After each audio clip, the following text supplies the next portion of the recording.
Recordemos del anterior vídeo cómo Goya había aceptado discurrir por el cauce de lo convencional desde que en 1775, recién llegado a Madrid, con 29 años, se había comprometido a la realización de 45 cartones para tapices, que ocuparon su tarea como pintor hasta 1789.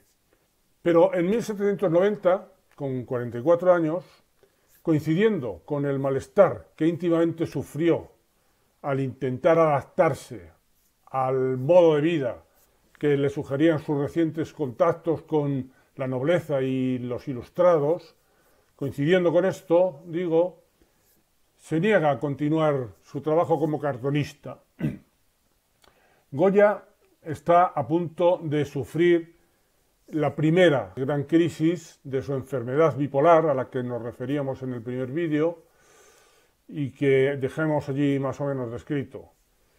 Había llegado la hora en que iban a irrumpir en tromba los sentimientos de frustración que subyacían a su forzada adaptación a circunstancias que no sentía como propias, que rechazaba íntimamente.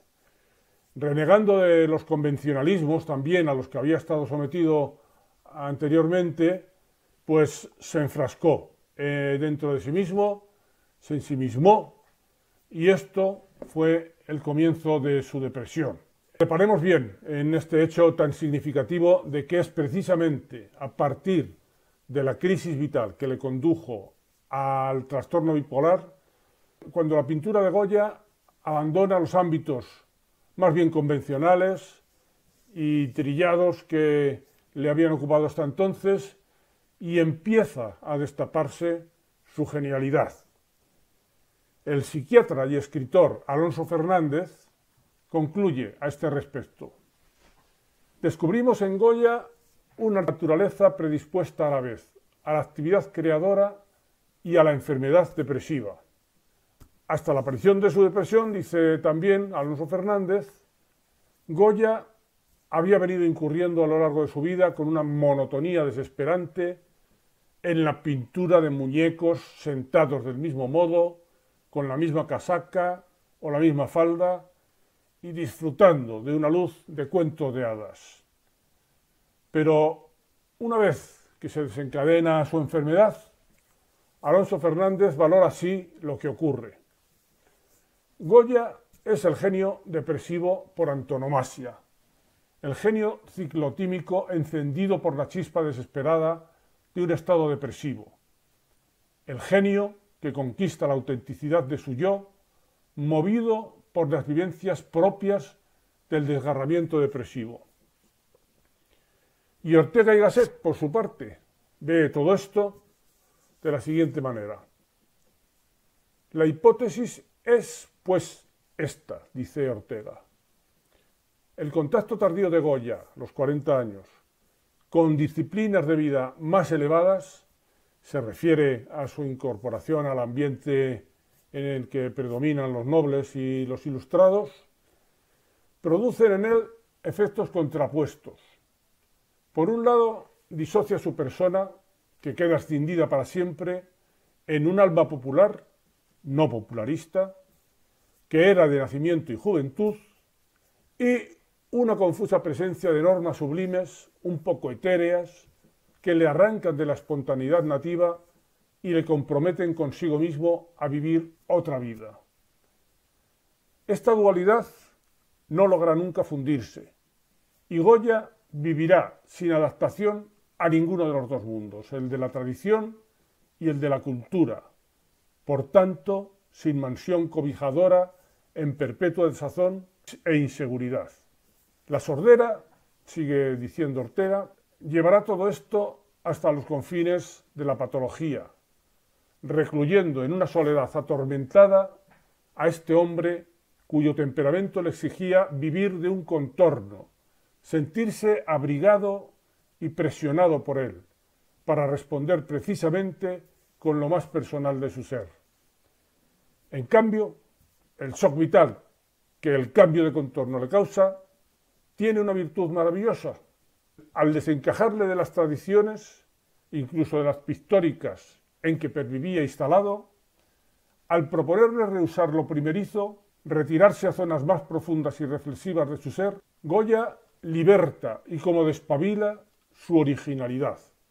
Es sorprendente la coincidencia cronológica que todos los historiadores han consignado entre este cambio de relaciones sociales y la aparición de la gran pintura goyesca, que va a consistir en una serie sucesiva y progresiva de innovaciones y audacias, hasta dar con los límites del arte, traspasarlos y perderse en la manía y la pura arbitrariedad.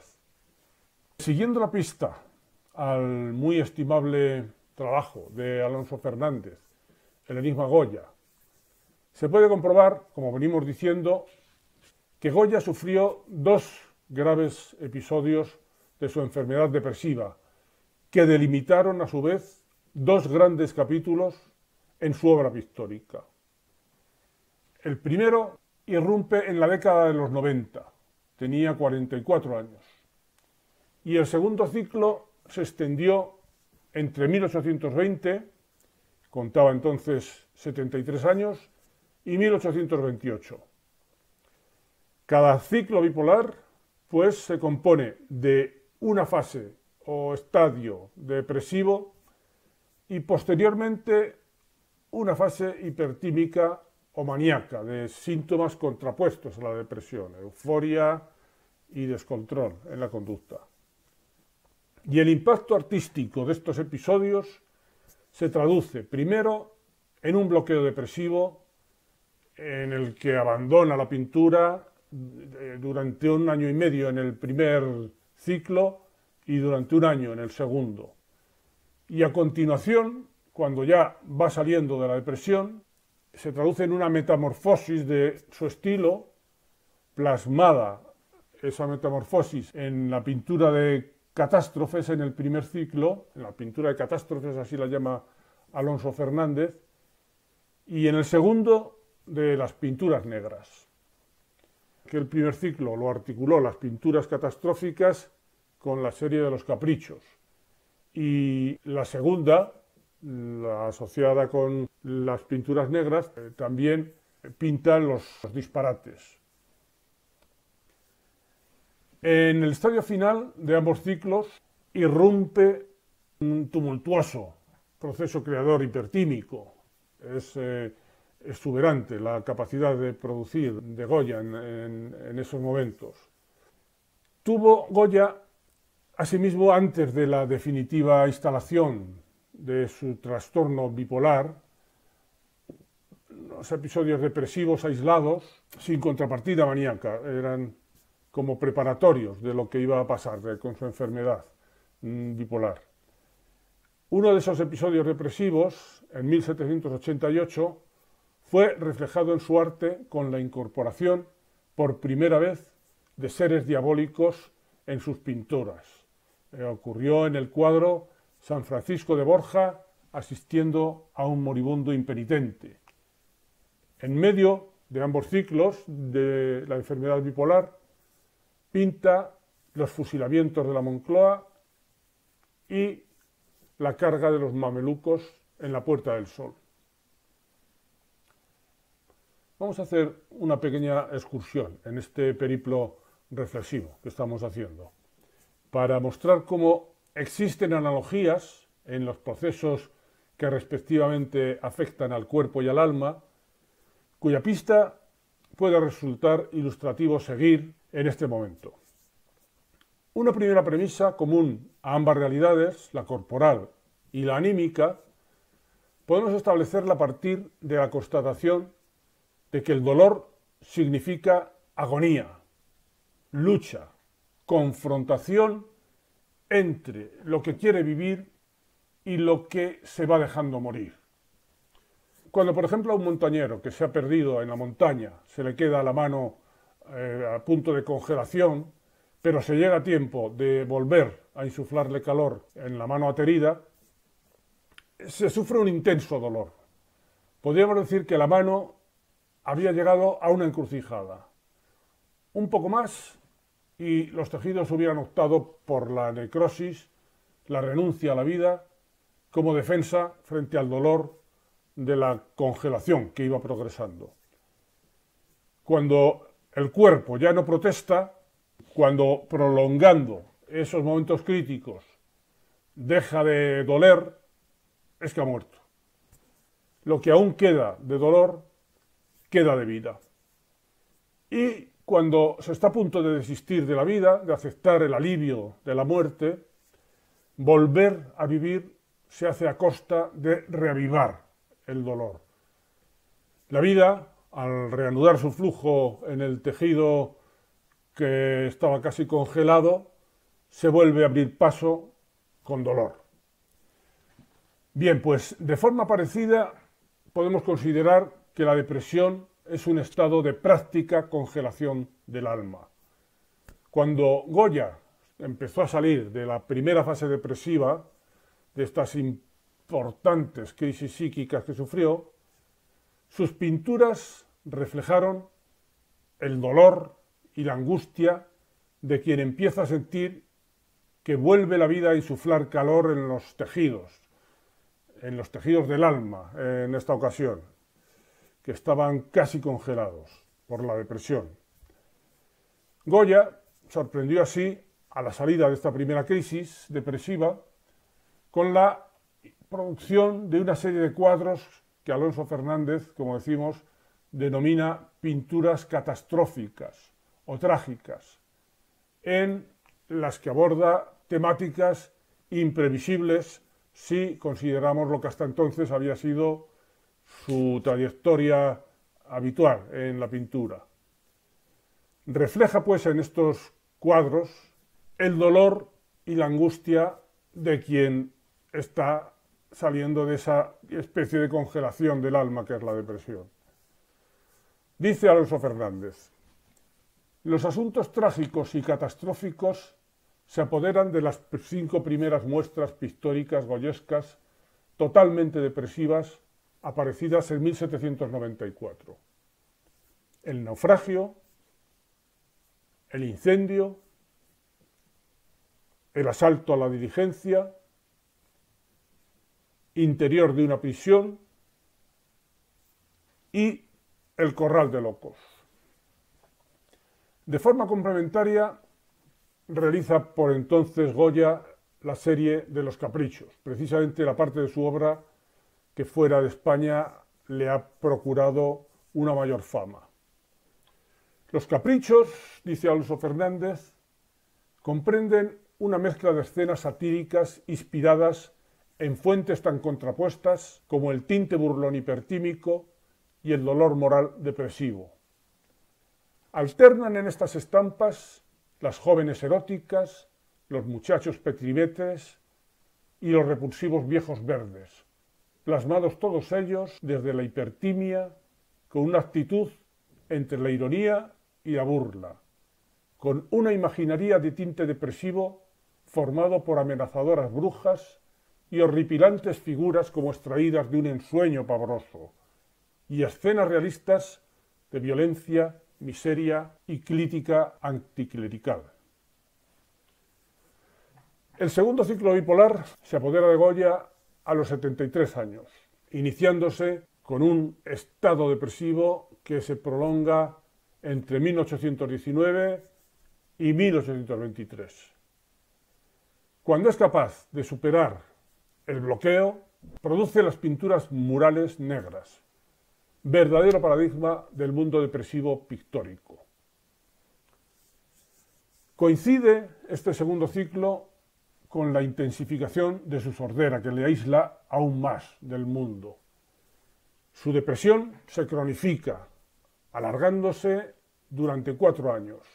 Tras realizar un cuadro sombrío, La oración del huerto, en 1819, y otro patético, un autorretrato en que aparece Goya desfallecido en brazos de su médico Arrieta, un cuadro de 1820, abandona totalmente la producción artística durante un año, falto de toda energía y de toda motivación. Durante el bienio de 1821-1823 empieza a salir de su postración y, como el montañero aquel que veíamos que va saliendo del estado de congelación, lo que sigue es de nuevo la renovada irrupción de la vida como algo doloroso y angustioso. Es lo que se refleja en la inmediata producción artística que pone en marcha a partir de entonces, los 14 cuadros conocidos como pinturas negras, pinturas murales, donde la realidad aún queda lejana. Técnicamente esto se llama desrealización. El sujeto ve la realidad como distante, como ajena, no se siente integrado en ella. Esa realidad, pues, queda suplantada por la carga de onirismo que llevaba consigo su drástico ensimismamiento en Goya, del que por entonces, cuando empieza a pintar, estaba también empezando a salir. Las pinturas negras son un auténtico precedente del expresionismo, un preliminar intento de la pintura de traducir a formas plásticas el atormentado mundo interior. El predominante color negro de las pinturas es el que mejor refleja el estado de ánimo depresivo, en cuanto que es el que de modo más fidedigno traslada a los cuadros la oscuridad con que el mundo externo se muestra ante el depresivo, así como la falta de matices en la relación con ese mundo que se siente como ajeno y la impotencia a la hora de conocer, de arrojar luz sobre los elementos de la realidad. Asimismo, es significativo el tipo de seres reflejados en las pinturas, en estas pinturas negras. Monstruosos, desvitalizados, enajenados, de perfil dudoso, desdibujado o descuidado. Y en fin, los paisajes, desnudos, ásperos, fríos, con ausencia de vida vegetal, y cielos grises y amenazadores. La falta de organización en los elementos del cuadro, así como la ausencia de perspectiva y de clara diferenciación entre el fondo y el primer plano, encargadas de realizar la jerarquización de sus componentes, serían algunas de las características técnicas de estas creaciones pictóricas de Goya, del Goya deprimido. No tan deprimido ya como para no ponerse al menos a pintar cuadros. Se está empezando a descongelar su alma. Esta evolución de la pintura goyesca permite decir a Ortega que, abro comillas, va a consistir en una serie progresiva y sucesiva de innovaciones y audacias hasta dar con los límites del arte, traspasarlos y perderse en la manía y la pura arbitrariedad. Alonso Fernández, por su parte, dice: la desesperación, expresada en forma de infortunios y catástrofes, afecta a unos seres humanos desvaídos, con unos rasgos entre humanoides y fantasmales, con insinuaciones de facción bestial o brujeril, y algunas veces adornados con una mueca diabólica. Estos cuadros comparten la señal de depresión en el colorido y la luz, dado el predominio de las sombras, los ocres mudos y los matices terrosos y áridos.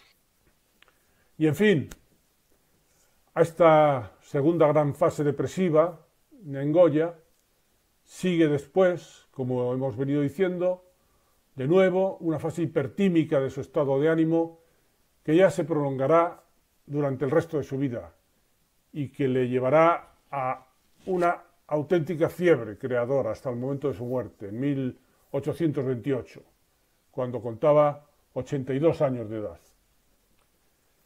En esta fase, los temas y técnicas que utiliza son más normalizados que en su etapa depresiva, aunque también realiza algunos experimentos delirantes, como su serie Disparates.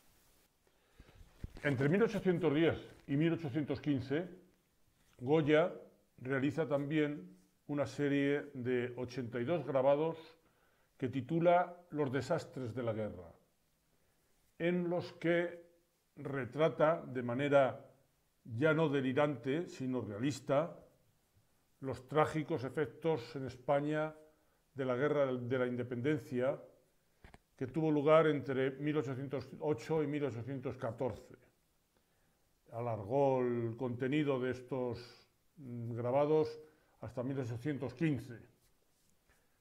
De esos efectos de la guerra, Goya llegó a ser testigo directo cuando se trasladó desde Madrid, en donde vivía, a Zaragoza, viaje que transcurrió entre el día 2 y el 8 de octubre de 1808 y que realizó a petición del general Palafox para conocer y para representar los sucesos de los sitios de Zaragoza.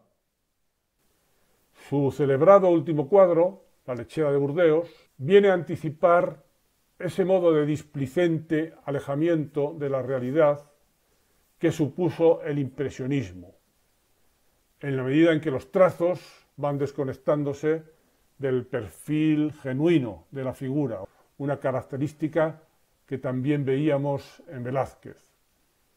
Y el color y la luz empiezan a suplantar sutilmente a los objetos concretos.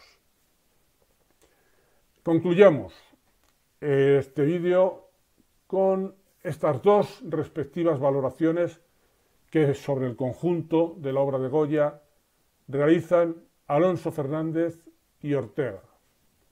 Dice el primero: Goya es uno de los grandes genios universales en cuya obra queda más que suficientemente desvelado el valor positivo del papel desempeñado por el desequilibrio mental constitucional, como si hubiera sido la nave que le permitió acceder a la gloria del Parnaso.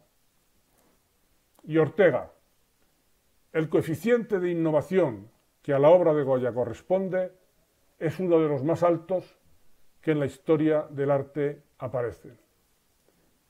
Bien, pues aquí terminan el segundo de los dos vídeos que hemos dedicado a la biografía y a la pintura de Goya.